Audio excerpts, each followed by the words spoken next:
You are listening to Inspired Caring with Michelle Magner, episode number 142.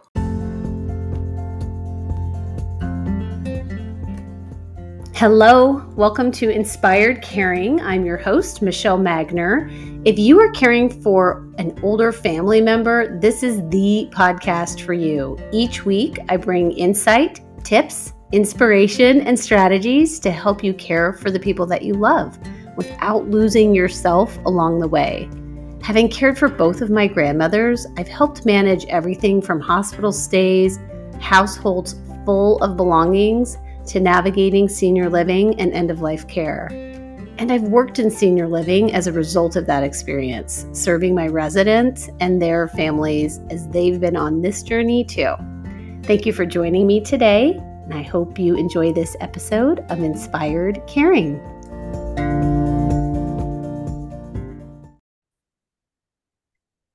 I'm so excited to have Mindy Crouch with Pando Geriatrics on today. Hello, Mindy. Hello.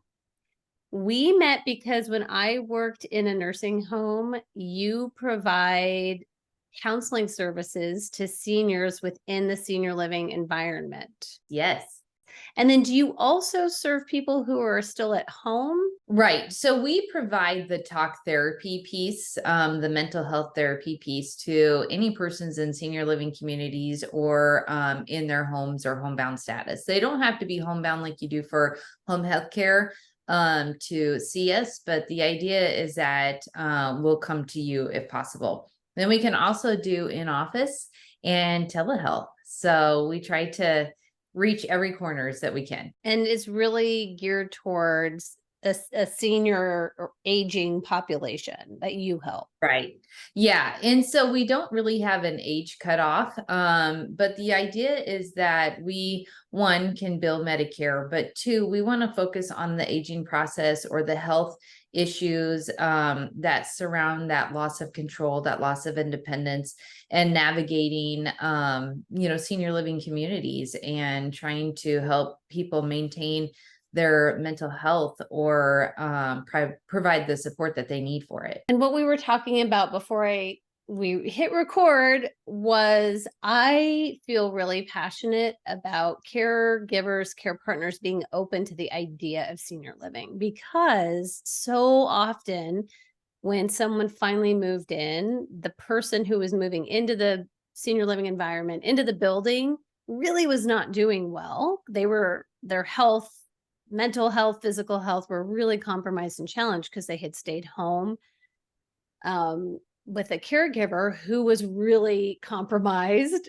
mental health and physical health challenged. And I mean, just to be frank, what I said was it felt like the caregiver was half dead, the person moving in was half dead. And so that being in that senior living environment was really beneficial.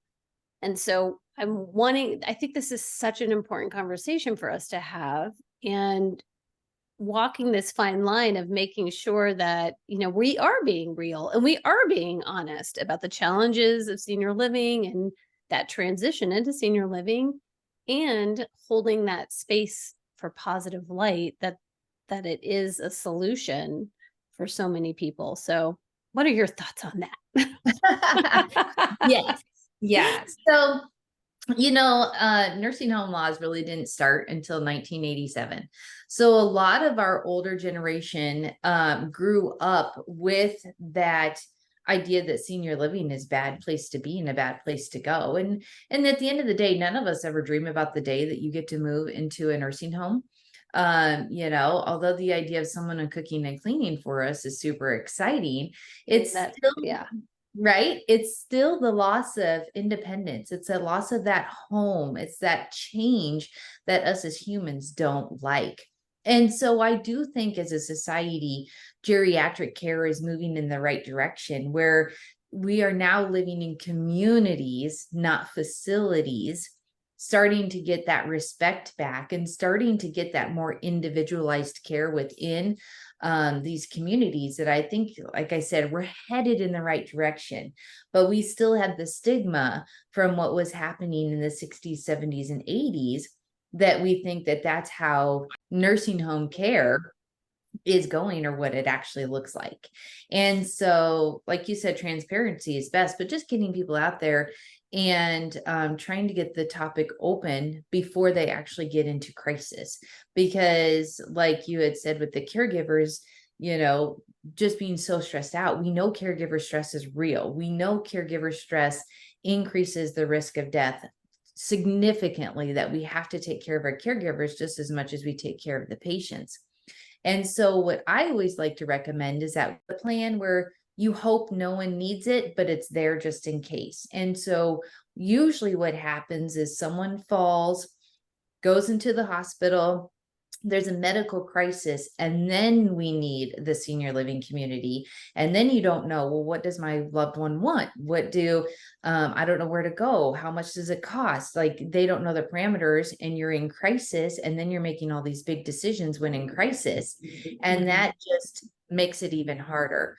So if you can come up with a plan while both of you are still healthy, or if you're the child, talk to your parents before you get into crisis, tour some of these communities on multiple different levels of care.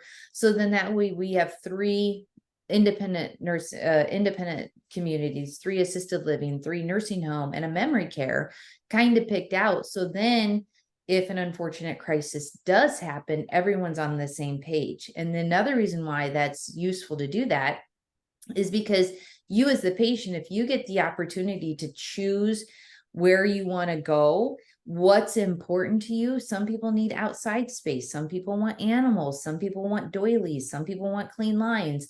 And it's based upon what you want, not what your spouse or your children want. You're more apt to better adjust to it, be more willing to make it work, and just the transition overall goes easier. One of the main setbacks that we have when it comes to senior living communities is, as the caregiver, you are completely full of guilt, feeling like you have failed, not being able to care for your loved one and having to put them in a community. And if you've had this conversation ahead of time and you know what they like and where they want to go, and kind of what the fine line was of, if, A, B, C, or D happened, it reduces that caregiver guilt. Because at the end of the day, the point of these communities is to help preserve the relationship as husband and wife, mother, daughter, father, son, whatever it may be. So that way, when passing does happen, we don't have that caregiver resentment and burnout. Is so prevalent. Mm-hmm. I mean, it's so present in caregiver lives and communities. It is not a free pass to move into a building, though. Like, even if it's on your own, is it recognizance? Is that the word? Like, even if you're the one who has participated in it, but especially if you haven't participated in it, and you mentioned that transition can be really tough on people.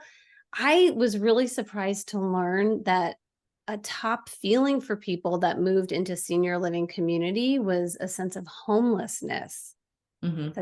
That they literally felt like they were homeless as a result of the move. So as we talk through some of these realities, I just want people to remember that there is hope. There is, hopefully, through support services like what Pando offers, some acceptance and grace and self-compassion that can help people navigate this and find their way to the other side. So let's talk about some of the main challenges that people experience, or their thoughts that they're having after moving into a senior living community. So I mentioned the homelessness.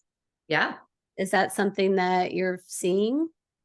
Yes. So, and I think the reason why a lot of that comes up is the generation that we're working with right now has stayed probably in their home for 40 plus years.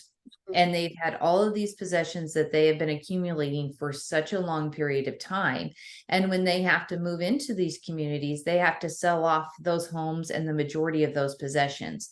Now, in a good transition, the important possessions and their furniture will transition with them to help it make it more like home. But all of those material possessions that, in a sense, were giving them a hug are gone. And then in the communities, when they talk to me, they're like, I have nothing left. We had to sell all of my stuff. And so that's where that sense of homelessness kind of comes in at. I mean, we can say that we aren't tied to our possessions and that we are focused on relationships as being our priorities. But when you think about our homes, and I mean, my home is like full of stuff. I mean, quite frankly, there's a lot of crap in my house, but I have elected and to bring each item in, or my children have. Right. Um, and just over time, I mean, the amount of things that you can amass is so overwhelming. Right. And then think about it too. If you are sick and in the hospital and someone else has to pare down your stuff for you, think about someone going through your home, and kind of what that feels like. And most of our homes are going to be our sanctuaries, whether we agree with how that other person lives or not, that is their space. And no matter what age you are, if you're going from high school to college, if you're going from a single to, a married relationship, bringing in children, to aging, any change that you bring in your life, whether it's wanted or unwanted, is still difficult. It's still change. And us as humans, we like predictability. We like structure. We like consistency. Yeah, for certain. We have moved two daughters to college, and it's been really interesting. The middle child is a freshman this year, and so people keep asking her, like, "How's she doing? How's she doing?" And I mean, she's like fine, but she's just not at home, right? And so I guess it's so easy for me to relate that back to senior living. Yep. Like, Yep. how's your mom? How's your mom doing? Well, she's fine, but it's still not, it doesn't have a sense of home yet. And we do talk about that with people who are living with dementia, that when they say, I want to go home, it often is a feeling that they're looking for, not necessarily a geographical place. Right. It's that sense of comfort. Right, that sense of comfort. So, what are some of the other challenges that you're hearing from seniors who have made that transition to senior living? Well, I think from a mental health standpoint, it's just super important that we validate what they're actually saying and not try to minimize it. There are a lot of times we go in and we're like, oh, what's the big deal? It's a beautiful place. You have someone cooking for you. The food is great. Like it was just a home, or you're 85. What did you expect? I mean, we hear a lot of these other things, and in reality, their feelings are just as important as ours. And how many times do you go and seek a friend, not for them to fix your problem, but to just listen to your problem, to validate what you're going through, and just understand how powerful venting is, and validating their feelings allows them the opportunity to problem solve if necessary, or just to have that comfort or that hug that they need. So, what I'm hearing is when a family member moves into a building, and maybe I was the one who had to make that decision. If they are in a space or mindset of frustration or complaining, really they're looking for validation of those feelings and having a space where they can vent and talk about it without me responding in a defensive way or Hmm. getting angry with them for feeling that way. Yes, exactly. Exactly. Because I think, one time, one person told me one time, just wait, it's going to be your turn soon, because none of us Mm. have ever been old before. We know what it's like to be teenagers, to be 20-year-olds, but none of us have ever been old, and we cannot act like we understand it. We cannot act like we know it all. So this is where we have to learn from them. So help validating them, giving them their space, allowing them the opportunity to feel what they're feeling, I think is super important.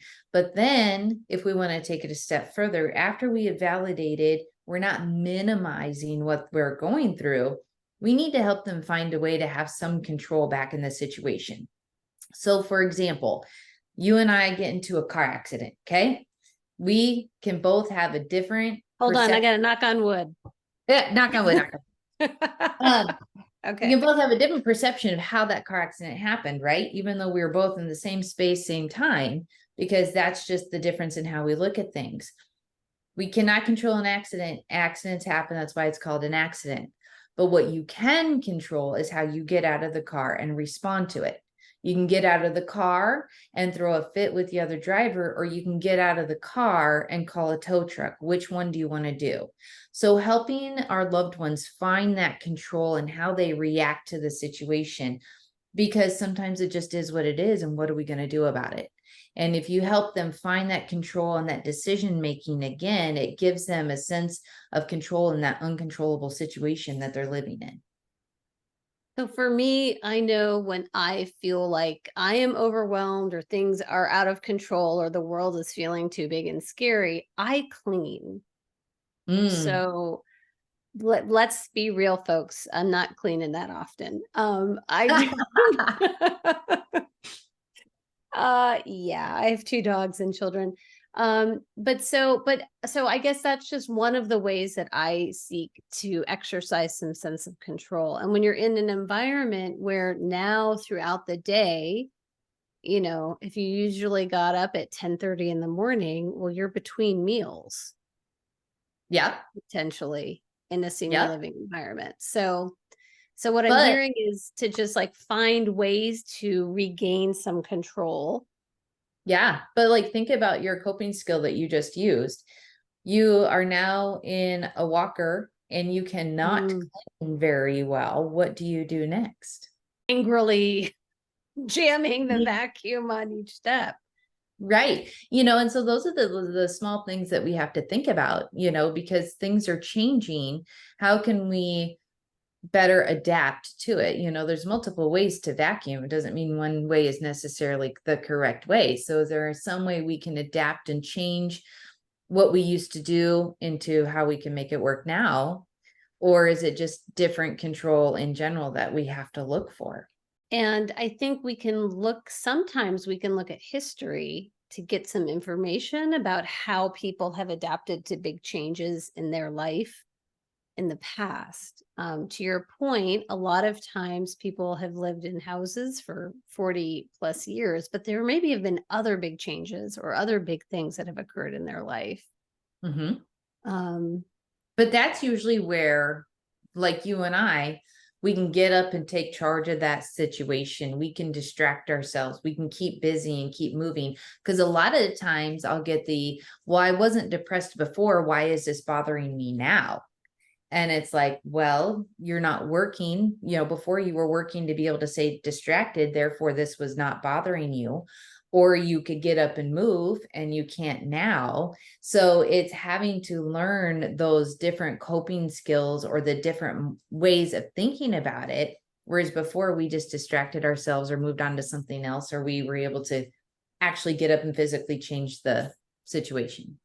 I mean, let's not underestimate someone having the ability to go open a beer at 1 p.m. Exactly. And it's not that I'm trying to make aging negative. That's not what I'm trying to do. I'm just trying to be realistic on like how we can maybe help them perceive or change the direction that their thoughts are going in, or to be just a little bit more flexible into trying new things or different ways of adapting, because the person who's going to age the most successfully is the one who's willing to try different ways to accomplish the same goal. Right.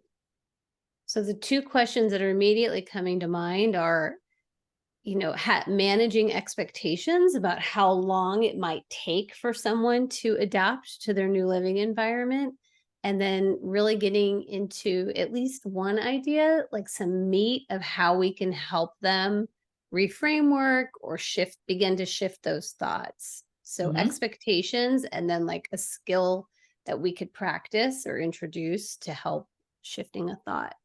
Absolutely. So it takes about 3 months to adjust to anything new. Hmm. Okay. So we have to allow it quite a bit of time actually for them to find their new rhythm and routine. And I highly suggest whichever you want the outlook to look like, you start practicing that immediately right away. Meaning if I want to go to meals every day, the minute I move in, I start that routine. Okay. Motivation does not happen first. Forcing yourself and establishing new habits starts, and then routine follows because you've now gotten your body into that routine. So, like I said, you picture the end goal. and you need to start that routine right away. And it takes about 3 months for you to adjust to the new routine. Because it is a command, rhythms and the way things work, and a lot of people that you have to learn to adjust to again. Kind of like in college when you moved into the dorms and you had the cafeteria, and just it's a whole new rhythm that you have to kind of get used to. And then the other thing, how we can help them gain control again is remind them of what they've done throughout their lives. The alarm clock goes off. This is a good example because almost all of us can relate. We cannot control when the alarm goes off, but you can control how you get out of the bed, right? And people have to be reminded that happiness really is a choice. It is how you choose to move through your day and to react to situations, is really your choice. Now, there are times where things just upset us and irritate us, and life happens, right? Here's our normal baseline. We all do this every single day. No one is happy all the time. So having them normalize and validate that this is okay, but then what are we choosing? How are we choosing to respond to this? And I think it also circles back to the thought processes of the family member, especially if there's some dementia present, that we're not taking everything so personally. Our expectations are realistic, to your point about um, someone's going to have a bad day, right? Mhm. Like we can't maybe working in a building for 7 years, people would be having great days and then their family member would show up and it would take a turn, which was so hard for the family member to wrap their head around. So I don't know, that just came up for me that sometimes it's seeing the family member that triggers someone back into a state of frustration or anger or upset. Right? Yeah. Yeah. And that one is so difficult to work with because a lot of times what do you do? Because you want them to still be able to visit, and see their loved one. But we also want to preserve the dignity and grace of their loved one, as especially when they have dementia too. But I do like your point where you said, they're allowed to have a bad day. And that was one of the best advice that I got when I first had my daughter, was it's their day too. It's not just your day. And to expect someone to be happy all the time with never any sort of outbursts or frustrations, I think is just unrealistic, and it's not fair to them and it's not fair to you. And so I think if you say that you're allowed to have a bad day, then you need to offer that same person the same grace and have allowed them to have a bad day also. And I think to help the caregivers and the family members is to really try to put yourself in their situation. How do you want to be treated when you age? What's important to you? Put yourself in their shoes, and how do you think you would respond? Because then you can form that empathy and insight that might be able to help you navigate this a little bit better, So if your loved one gets upset with you every single time when you come to visit because it's reminding them that they're not at home, then maybe we need to change the location of where we visit. Maybe we don't visit in the room. Maybe we visit at dinner time with everyone else, so it stays lively and upbeat. Maybe we bring in an activity or something, so it isn't just sitting there discussing what's happening at home. Problem solving around that would help them. If you think it would help you, try it with them. So good. I also think that people have this concept that when they move into when someone moves into senior living, it's going to solve all the problems. Because there were a lot of problems probably occurring at home. So just managing expectations around what problem, because with every solution comes a new batch of problems. Right? Yeah. Yeah. One of my clients said that this isn't the golden years, it's the rusty years, Oh, yeah. and aging is not for the weak. So again, not trying to be negative about it, but yeah, it's a journey. It is a pure journey. So we've talked about for our senior family member who has moved into a senior living environment. We've talked about home, this sense of loss and homelessness, this timeline of adjustment, starting new habits that you want to have pretty quickly because you're not going to have the motivation at first. You're going to have to kind of push through. Is there anything else that people are experiencing that you're helping them work through or get through as they make this transition? Yes, I really noticed that. So people will come to me because they feel they're depressed or they have a new diagnosis of depression. And when you dig deeper, so depression is, here's our baseline again, and you down and you're staying. You're not popping back up to your baseline. You're just stuck. I've noticed a lot of it isn't necessarily down and stuck. It's grief, which is very messy, up and down and up and down. And grief doesn't have to do with the loss of a loved one. It can, absolutely. But you also have to recognize maybe the loss of a pet, not being able to have your animal with you anymore, loss of independence, loss of house, health, home, control. All of those things we internally grieve.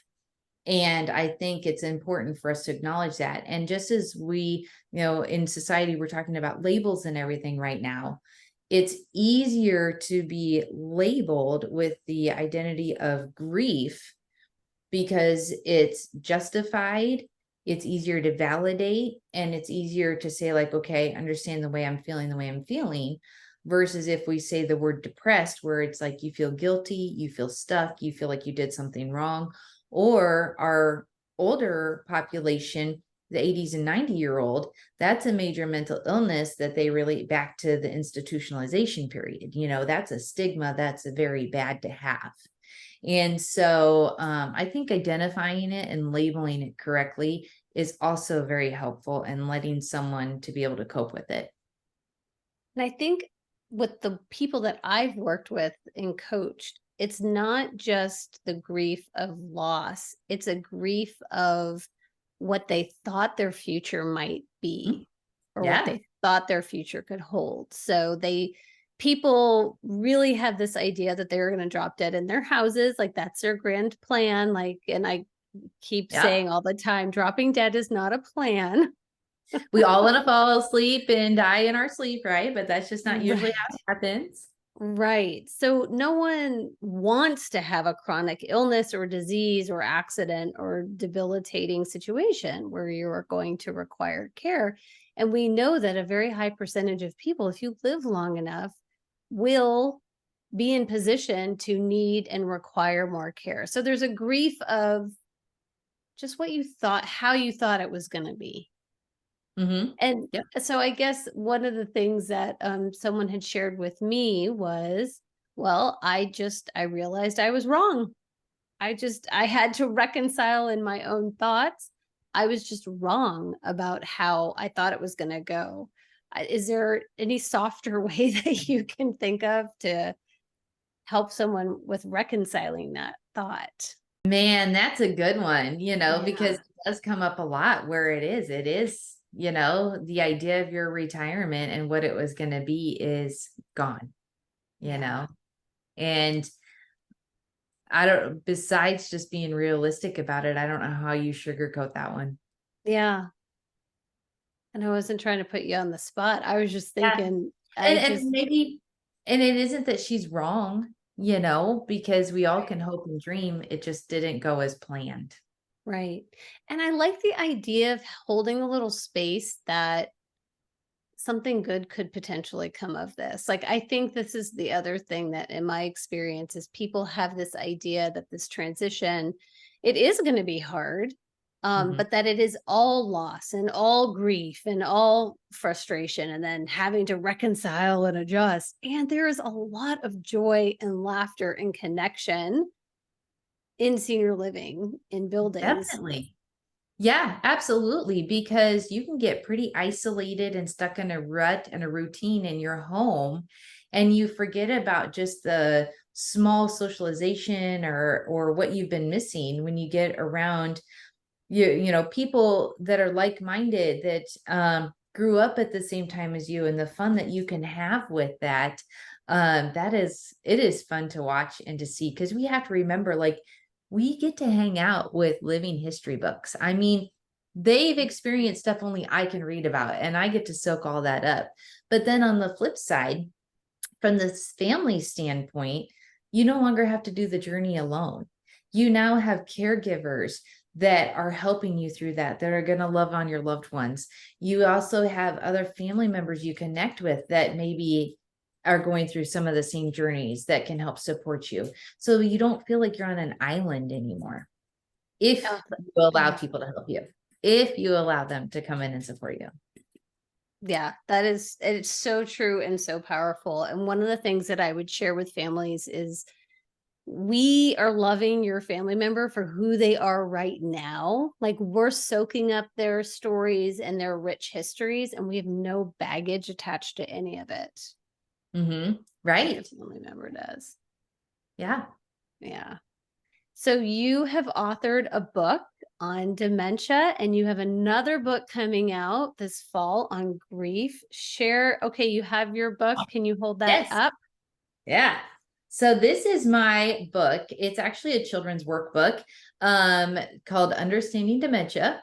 And so it's just like a how-to kind of fun little workbook that helps children ages 8 to 12 independently. For smaller children, they're going to need adult help.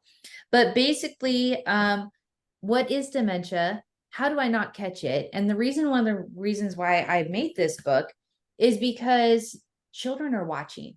They're totally paying attention, even though you tell them it doesn't pertain to them. Don't worry about it.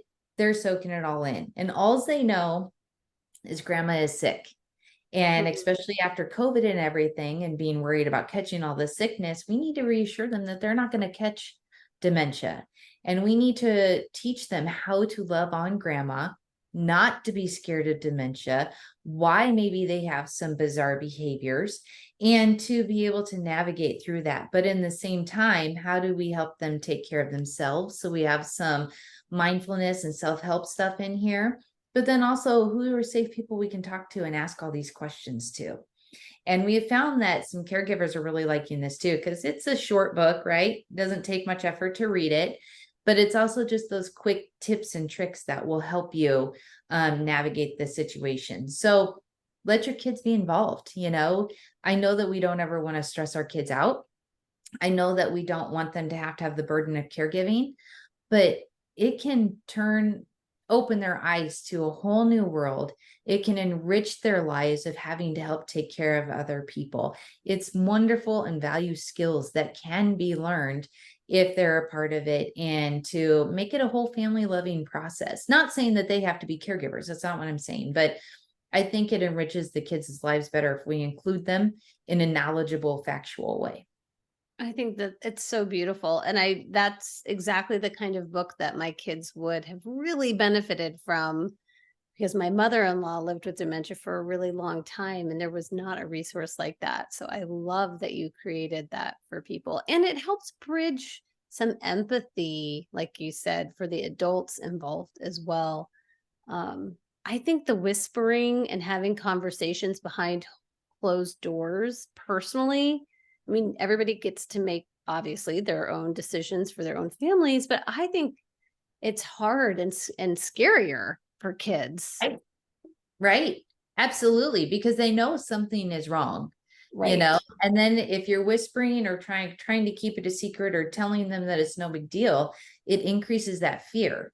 You know, Mm. it's the same thing as you and me. We take this and we blow it up with all the what ifs, right? And your kids are going to do the same thing.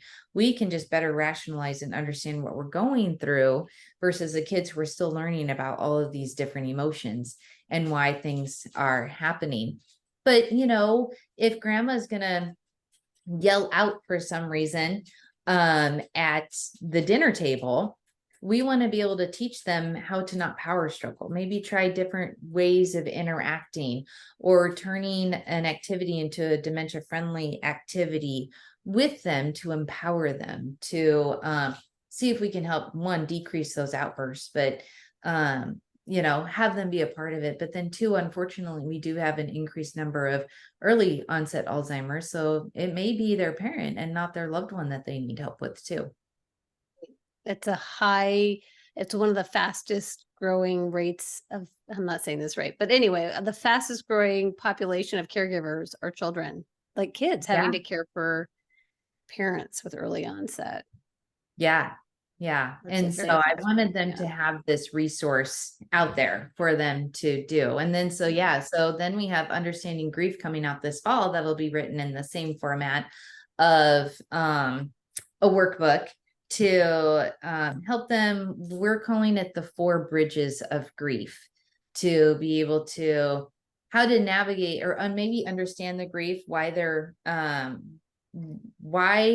it feels the way it does, and what happens when it's worse on one day versus better on the other. So, yeah. That'll be And so good. right. And like we said, grief can happen over multiple things. It isn't just a death. And we can't discount how significant the death of an animal is. And like for you and me, grief could even happen with the loss of a job.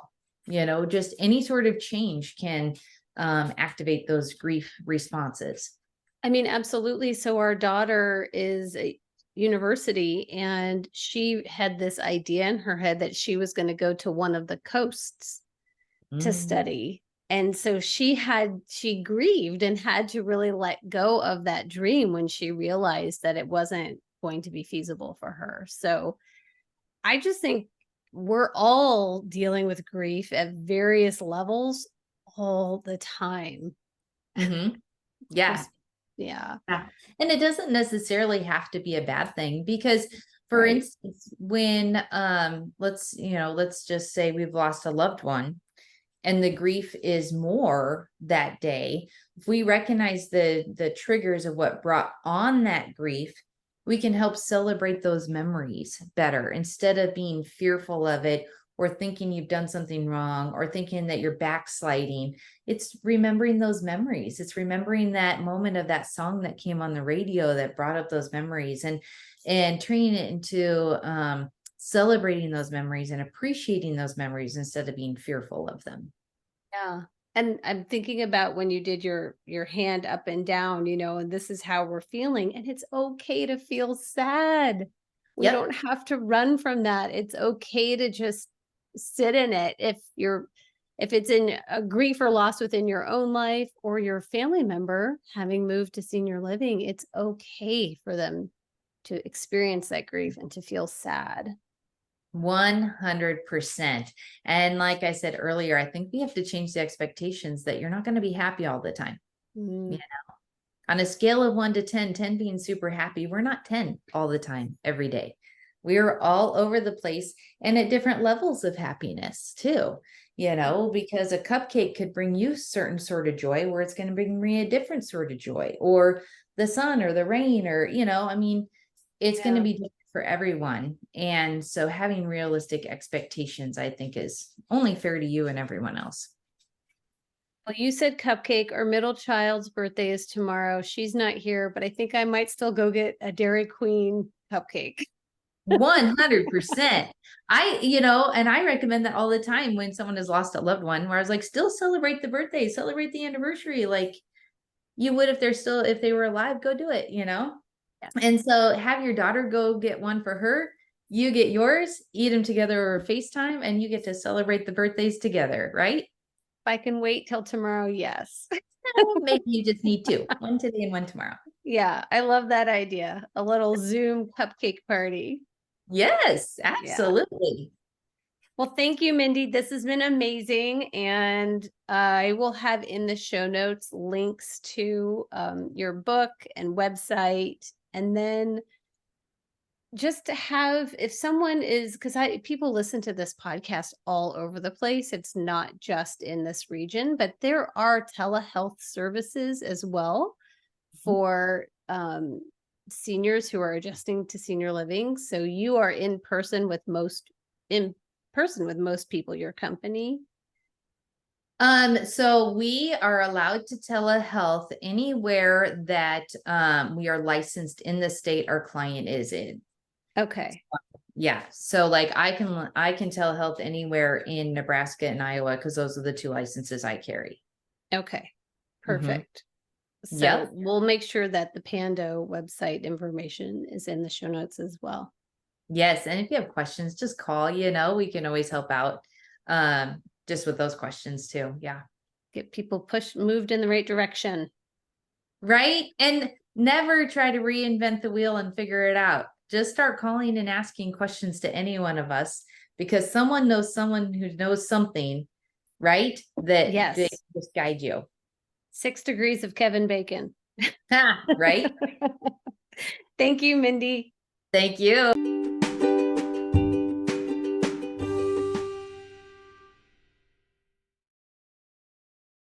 What I know for sure is that things are going fine until they're not. Everyone wants to stay in their home for as long as possible. And then there's a fall or a hospital stay or clear signs of dementia or a diagnosis, and remaining at home becomes questionable or potentially impossible. It is super important that you are informed about what assisted living and nursing home care can offer and understand how to choose the one that will best fit the needs of your family. I know from personal and professional experience what objections are going to come up and how to navigate those conversations.